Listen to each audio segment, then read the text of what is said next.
Hey y'all, new day, new verses. We continue on into Matthew 27. Today we are reviewing verses 27 through 31. The soldiers mocking Jesus. And we're getting right up to the crucifixion. It's more than likely going to be tomorrow teaching. With the death of Jesus, the burial, guarding the tomb, and then the beautiful resurrection. We are right at the very end of Matthew. And it has been a beautiful journey seeing how merciful God is, how true He is, how consistent He is to His character, how He will do everything He can, just short of violating our free will, to say, come to me. And when we lay our free will down, when we lay those places down of saying, well, not even necessarily our free will, but when we use our choices, in a sense laying down our free will, in a sense saying, you know what, I could do it my way, but my way breaks things. My way broke me, and your ways heals me, so I'm going to stop doing it my way. We see this consistent call, not for condemnation, not for hating the world, not for hating His creation, but loving it so intently that whomever believes in the Son is saved. They will live and not perish, to truly live an everlasting life. This is the beauty we see here. These moments are where Jesus is dying in our place. These moments are where when we say, God, how could you allow cruelty to happen? God would have to take out all the cruel. Means all of us. Right here is so that when we believe in Him, we're not taken out. Because, let's face it, when we say, oh, and I wish they get what they deserve, how often does that return on you tenfold? Because God is not, it's like, no, this is one where God is going, I didn't give you what you deserved. I saved you by grace. If you're mine, you're mine. So wishing somebody gets what they deserved, why are you spitting in their face when I washed your feet? Why are you calling them out as less than when I've called them mine? Because remember, everybody gets invited to the party. God's the one who does the sorting out afterward. And it's beautiful that we're going to see as we wrap this up that all of it is about God making a way, making flat the way so that we, through His blood, through the Lord's grace, by Jesus' sacrifice here, we are allowed to truly live. And let's get into it today about mocking, because that's what we're going to be talking about here. Talking about how they mocked Him, how the world mocks us, and how God shows us a way through. So let's dig into it. Here we go. 27. Some of the governor's soldiers took Jesus into their headquarters, the praetorium, and called out the entire regiment. They stripped Him and put a scarlet robe on Him. They wove thorn branches into a crown and put it on His head. They placed a reed stick in His right hand as a scepter. Then they knelt before Him in mockery and taunted, "Hail, King of the Jews!"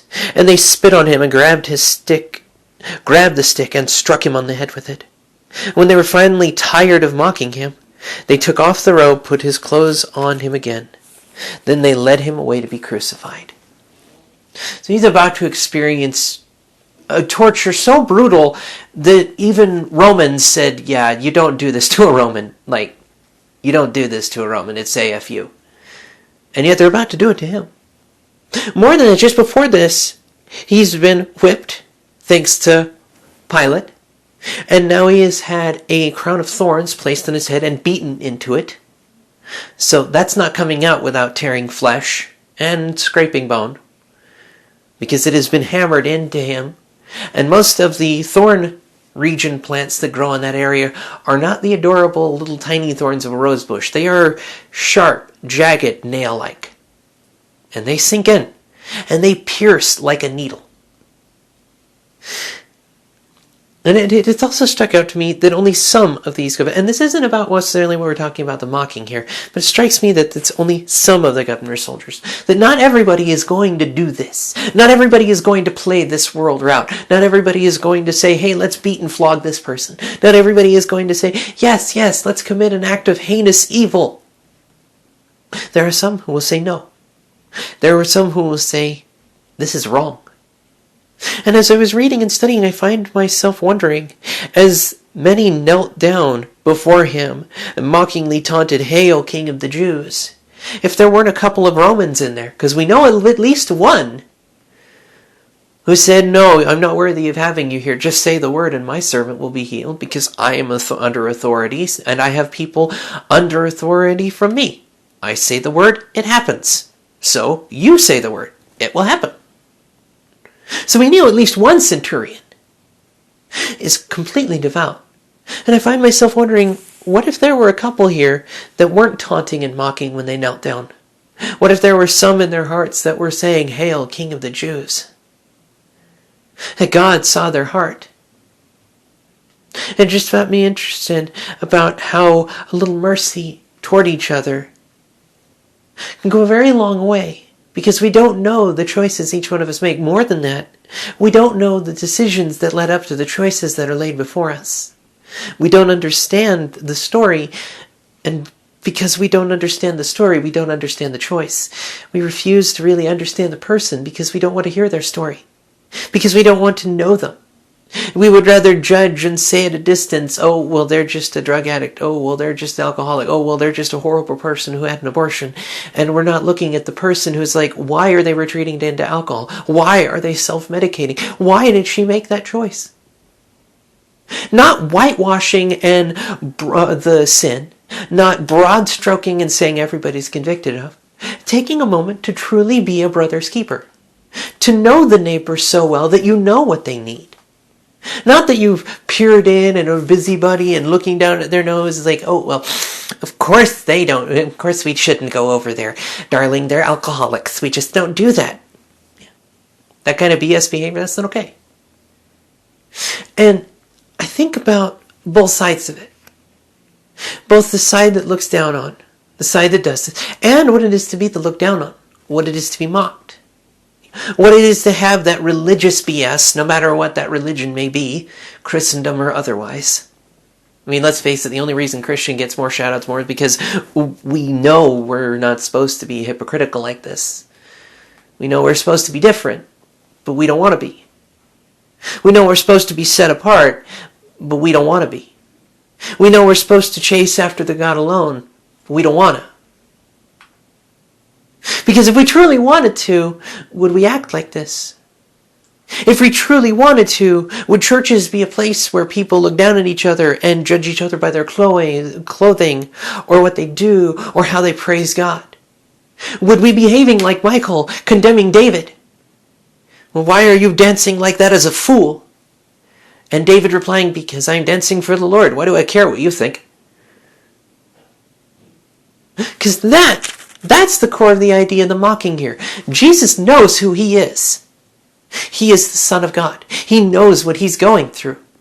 Suffering, bearing the curse, so that we don't have to. He is going through all of this. I mean, he knows it to the point where he knew it in Gethsemane. When he's sitting there nearly sweating blood, going, "I really don't want to do this, I really don't want to do this, I really don't want to do this. But your will be done." How many times do we get stuck in the places of, instead of going, "But your will be done"?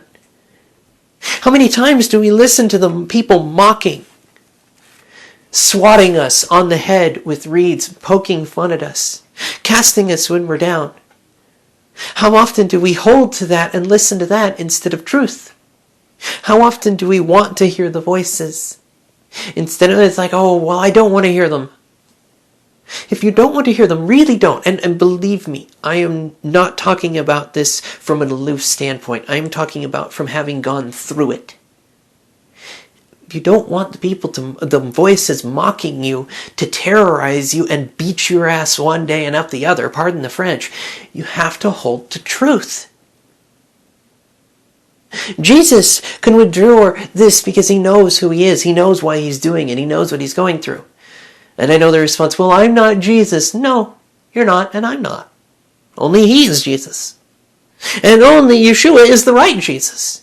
Remember, we were talking the other day about how often the crowds will call for Barabbas. How often the crowds will call for the wrong Jesus. No, I know you're not Jesus. I'm well aware I'm not Jesus. No. So how are we supposed to be able to do this? Like, well, we can... He promised he will make us a new creation. There is a reason that Stephen in Acts, and I seriously may just do the teaching on him alone and leave the rest of the book for later.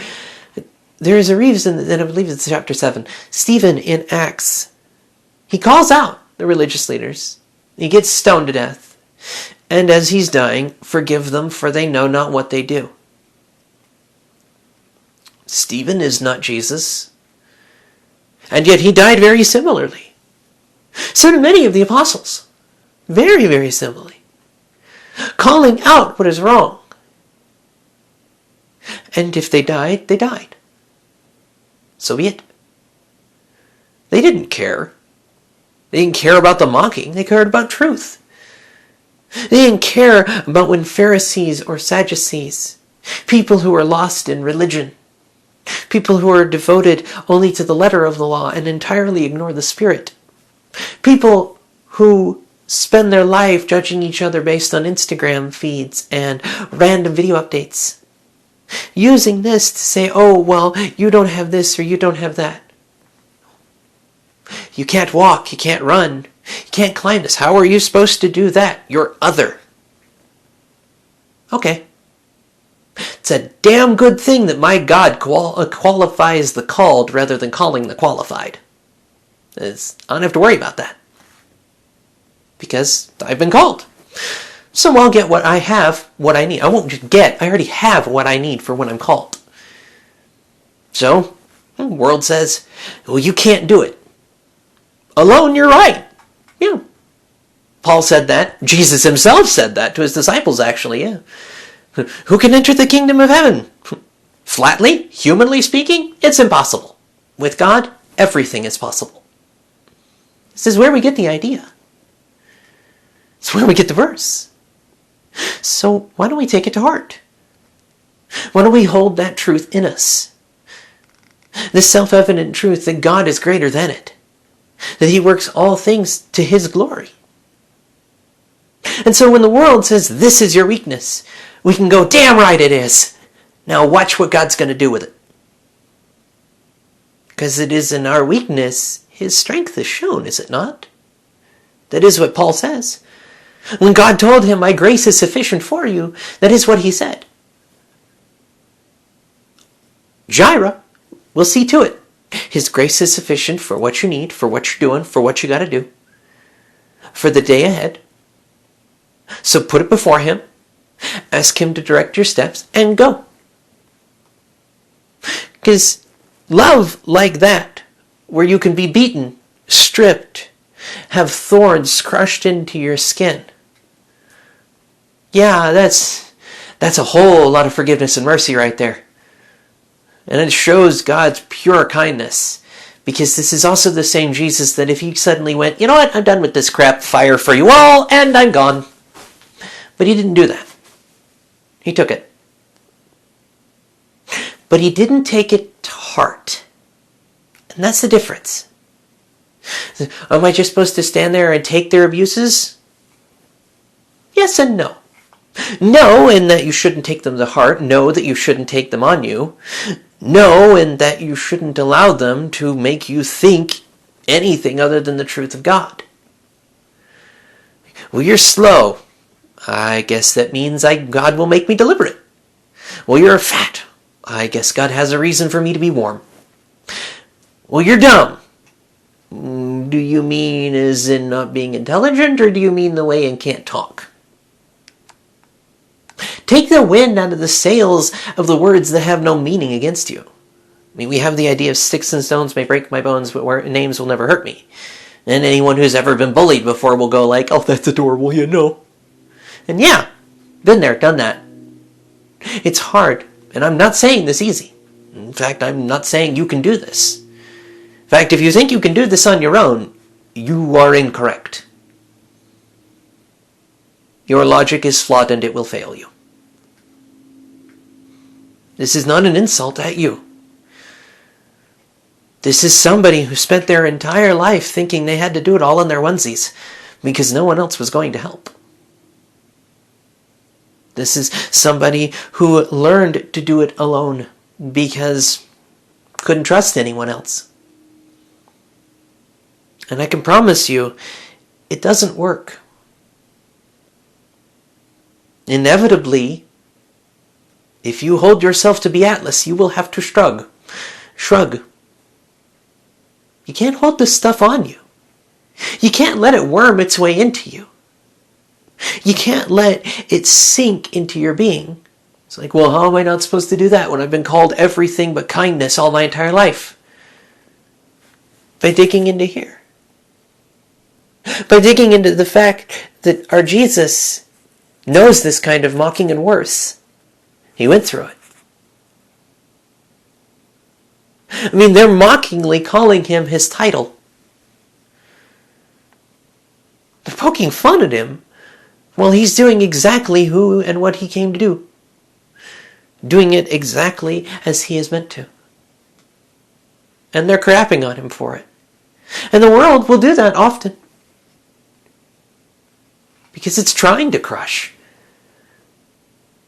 See, we are all broken people. There are the broken people who feel bad about breaking people and things. And then there are those who fully enjoy misery and the company therein.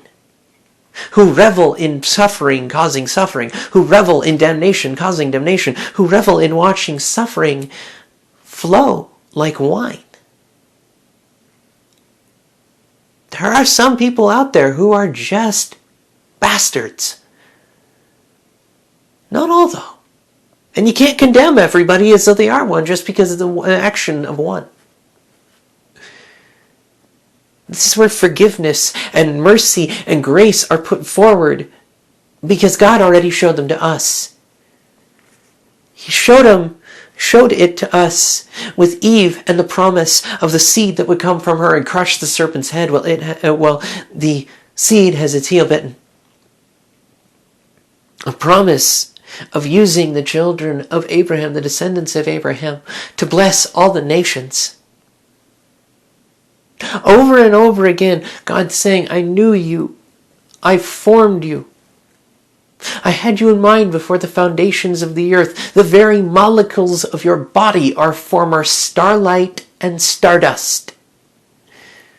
The very nature of who and what you are, handmade by the God of all creation who spoke the rest of it into being. We say it, why will we not believe it? This truly believe it moment of the enemy says, well, you can't.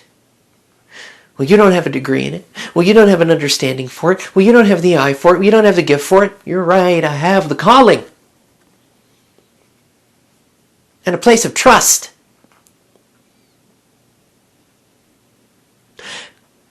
Good thing I can look into Genesis and see where Abram was told, hey, leave your crap and go do this.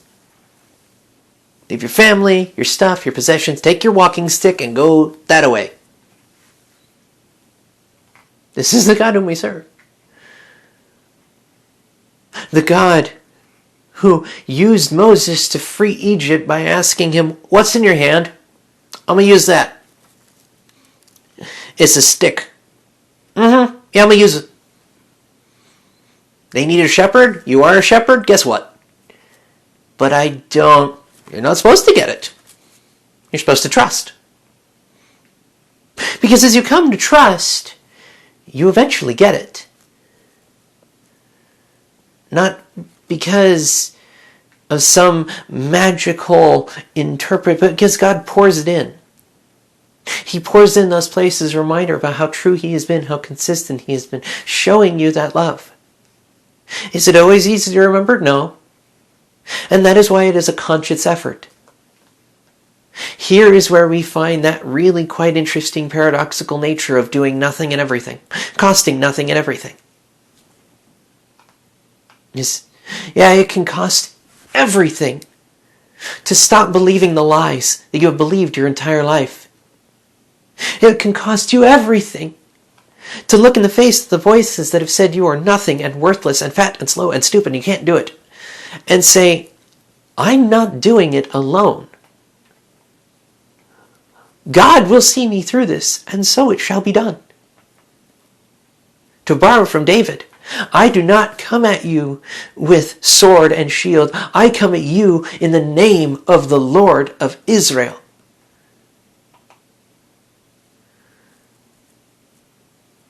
Not a rah-rah moment. Not Christian crack moment. Trust. Trust because he is consistent. Trust because he is merciful. Trust that he will show us how to deal with mocking and brutality and cruelty. Not by repaying it with its own kind. Not by mirroring the way of the world and saying, oh, no, I'm doing this for justice. Aha! If you're playing the same game, it's not justice. A kingdom built on blood is still built on blood.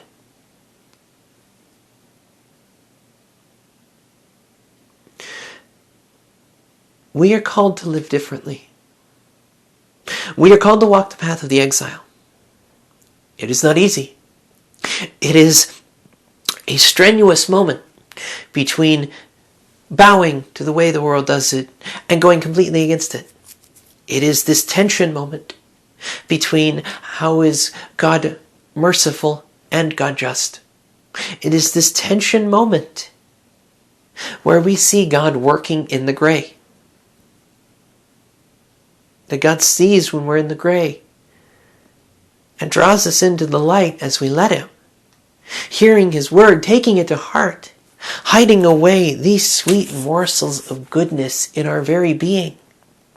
So that whether it be Bible verse, praise song, or any of the other ways that he speaks to his children, to us, to the kiddos he loves so dear, that we can look out and say thank you.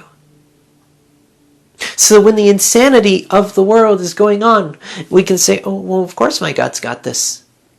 Why should I fear? Why should I feel discouraged? Oh, my soul, why weep? For God is in control. And this isn't to repress anything. It's not to repress the cruelty of their mocking. It is not to repress at all. It's to take it and put it before the Lord in trust. That is the your will be done. That is the place. Because it's all this mirrored beauty. I don't want to go through this painful moment, but I'm trusting you will see a way through. I don't want to go through this hurt, but I trust you will see a way through. I don't want to listen to these people mocking me. Silence them. Fill my ears with your song. Intimate relationship, that is all I've ever been talking about. Because mocking like this, where they're crawling and taunting and mocking, say, "Hail, King of the Jews," where they're spitting all over him, literally. Where he is going through, literally, what we often complain about metaphorically.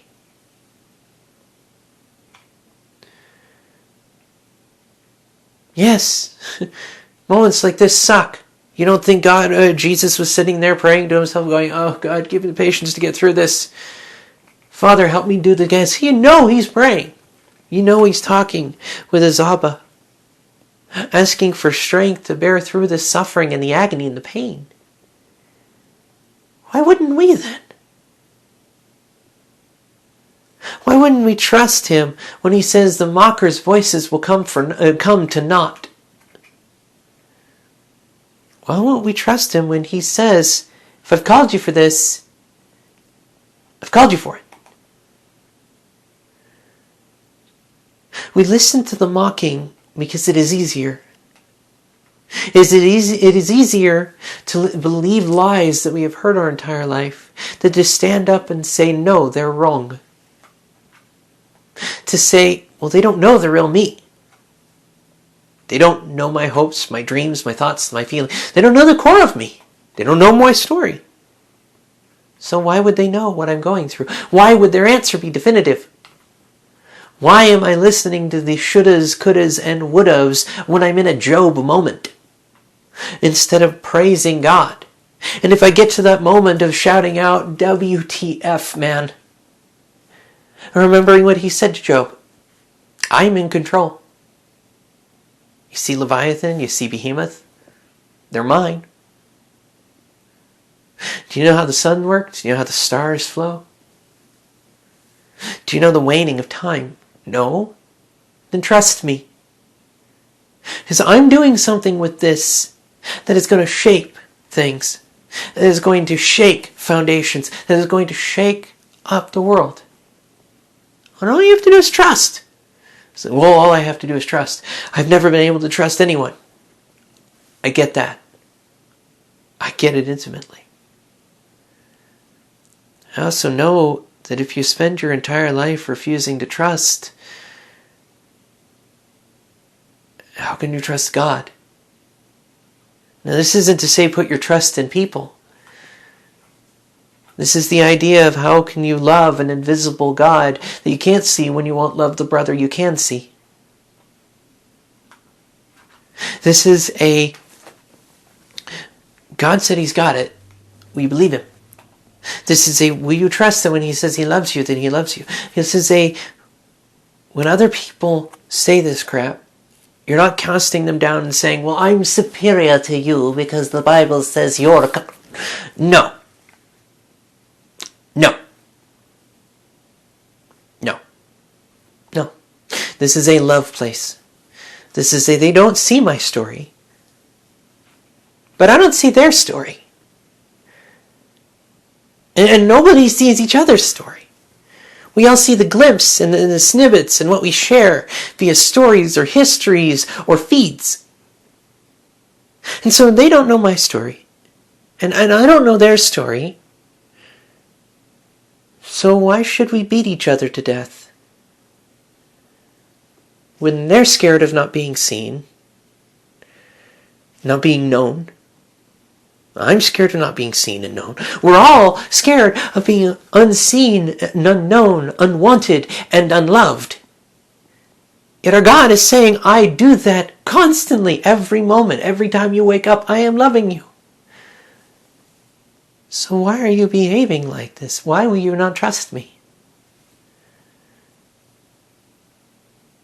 It's not whitewashing, it's not dismissing, it's not doing any of this crap that ignores the problem. It's doing exactly what God does. He looks it dead in the face, gets his hands dirty, and fixes it. Sometimes we gotta get a little dirty as God pulls out that piece of us that wants to behave like that, to do it the world's way. We've got to let God shape us. He is the clay. Or we are the clay, he is the potter, sorry. I've got a slight headache going right here. If any of you would love to pray for spine damage, my C2 and C3 have been giving me the worst headaches and numbness in my extremities. It's just been a pain. Anyway, God is greater than it. We are the clay. He is the potter. We are made by his hands. We are shaped by him. We've got to let him do the shaping. We've got to let him make us a new creation. We've got to let him do it. We don't make or save ourselves. We do not free ourselves from the voices of mocking beating us down. We hold to him and he breaks us free. He is the chain breaker. We're not. Because yes, mocking like that is a chain. Being cast down like that is a chain. And only he can set you free. And as we'll discuss more tomorrow, it is the act of the crucifixion, by the power of his blood, that we are set free indeed. So hold to that truth. Hold to the fact that death, hell, the grave,